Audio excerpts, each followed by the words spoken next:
Imagine a blade swinging at your throat in the dead of night.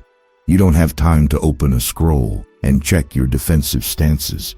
You either know the move instantly or you don't survive.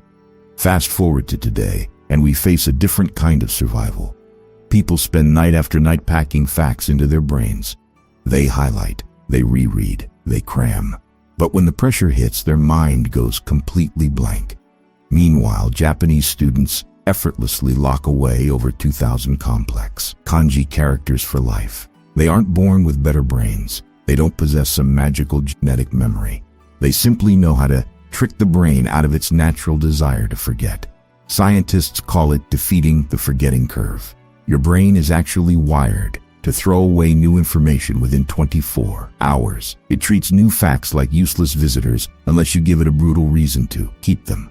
By the end of this video, you will have the ancient blueprint to make your memory permanent. But first, you have to realize that almost everything you've been taught about studying is entirely backwards. Most people treat their memory like an empty wooden box. They just keep shoving things inside, hoping it stays.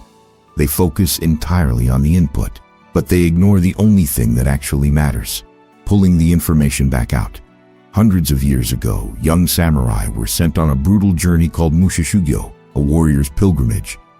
They left their masters behind and traveled to strange villages to fight unknown enemies. In the middle of a duel, there was no teacher shouting instructions. There were no notes to check. They had to force their brain to retrieve their training on demand. This is the exact philosophy behind active recall. When you stare at a page, your brain is lazy. But when you close the book and force yourself to remember, you create a struggle. Tiny electrical signals panic and search for the answer. That brief moment of intense mental pain, that is the exact moment the memory becomes steel. If you aren't struggling, you aren't learning. But here is where things get complicated. What happens when the mountain of information is simply too massive to lift? What do you do when forcing the memory out just breaks your spirit? Right when you hit that wall, you have to do something completely counterintuitive. You have to stop trying to lift the mountain. Think about it.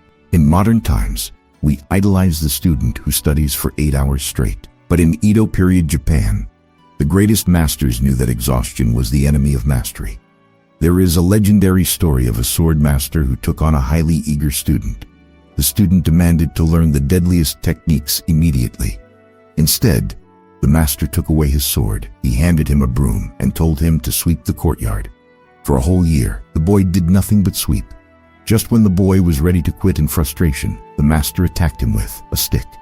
Without thinking, the boy blocked the strike perfectly using the exact motion of sweeping. He had mastered the foundational block completely by accident through microscopic daily repetition. This brings us to the core wisdom of Japanese memory mastery.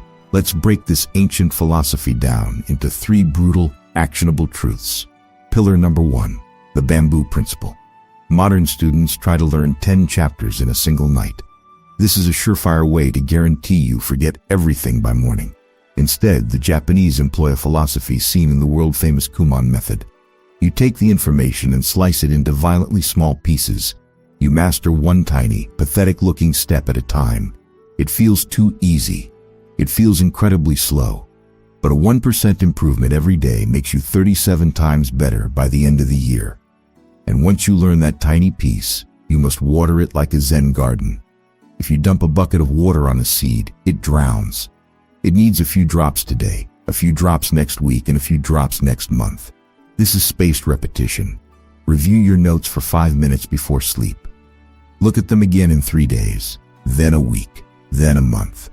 By stretching out the reminders, the brain decides this information is critical for survival. It locks it in a vault. Now, what happens when you have to study math, history, and science all at once? This brings us to pillar number 2, the void of the Ronin. Most people study one subject for 4 hours straight. This is a terrible mistake. Imagine a warrior who only practices punching with his right arm. He might have a strong punch, but he will be destroyed in a real fight. You must use interleaved practice. This is not multitasking. Do not look at your phone while studying. Interleaving means you study one subject intensely for 25 minutes. Then you completely switch gears to a totally different subject. This forces your brain to constantly adapt and stay awake. It builds mental flexibility. When the exam comes, the questions will be completely random. Because you trained in chaos, your mind will be perfectly calm. But even with spaced repetition and interleaving, there is one final trap. You might think you understand a concept, but your brain is lying to you. How do you expose the lie? This leads us to the third and final pillar, the sensei's mirror. In Japanese tradition, you never truly master a skill until you are forced to teach it. This is known in modern science as the Protege Effect. When you just read a textbook, you can easily ignore the parts you don't understand. You nod your head and pretend you know it.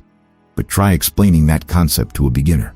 The second you open your mouth, you will stutter. You will instantly discover the massive holes in your knowledge. So, how do you use this today? Close your door, stand up in your room, speak out loud to the empty air. Teach the lesson to an imaginary student. If you hesitate, if you get confused, go back to the book. When you can explain the most complex idea to a child, it is locked in your mind forever. These aren't just isolated tricks. They are a unified system of warfare against forgetting. Active recall forces you to forge the sword. The bamboo principle gives you the patience to sharpen it daily. Interleaving prepares you to fight in the dark. And the sensei's mirror proves that the blade is truly yours. Stop trying to force information into a broken box. Start working with the ancient rhythms of your mind. The memory is already there. You just have to know how to pull it up.